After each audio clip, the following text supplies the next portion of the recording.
Please subscribe and click on the notification button so you could get our latest news. Happy listening. Lasu, Sanwo-Olu government under fire for allegedly secretly signing BOT agreement.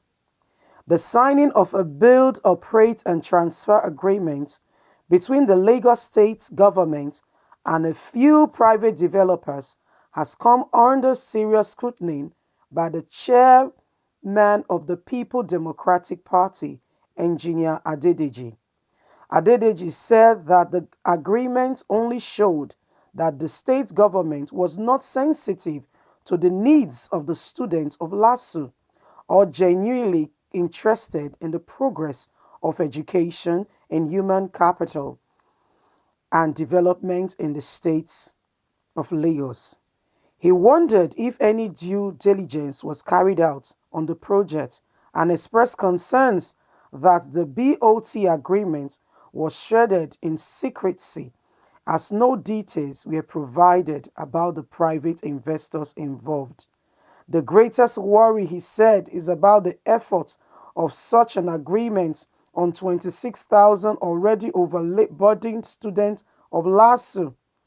Adedeji recalled that Lasu was built over 30 years ago and should have gone through various phases of project development, which should have included the construction of student accommodations.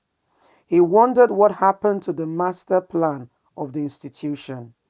In a statement sent to Daily Post on Thursday, Adedeji said, "I advise that Governor Babajide Sanwo-Olu reverses this decision as it will only subject students to more hardship and educational pressure.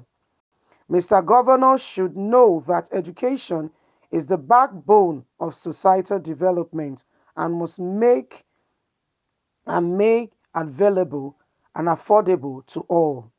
He added that the agreement would only make the developers exploit the good students of Lasu and subject them to economic hardship and psychological torture, as they were sure to become victims of exploitations in the hands of the capitalism and developers' landlords.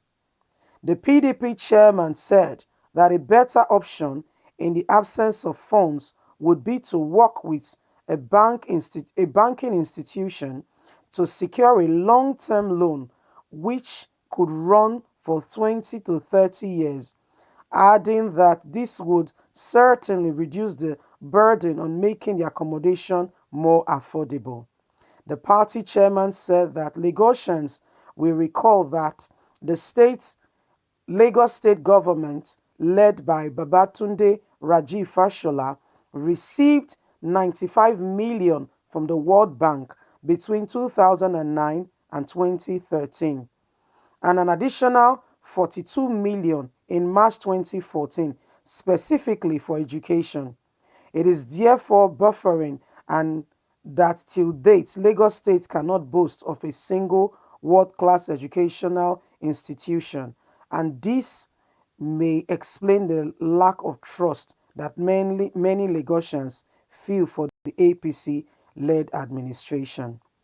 Nigerians, can you believe the figures that have been mentioned from World Bank? So Lagos State is already in debt of that amount of money from the World Bank, 90 something million, and another 45 million meant specifically for education. What are these people doing with the money?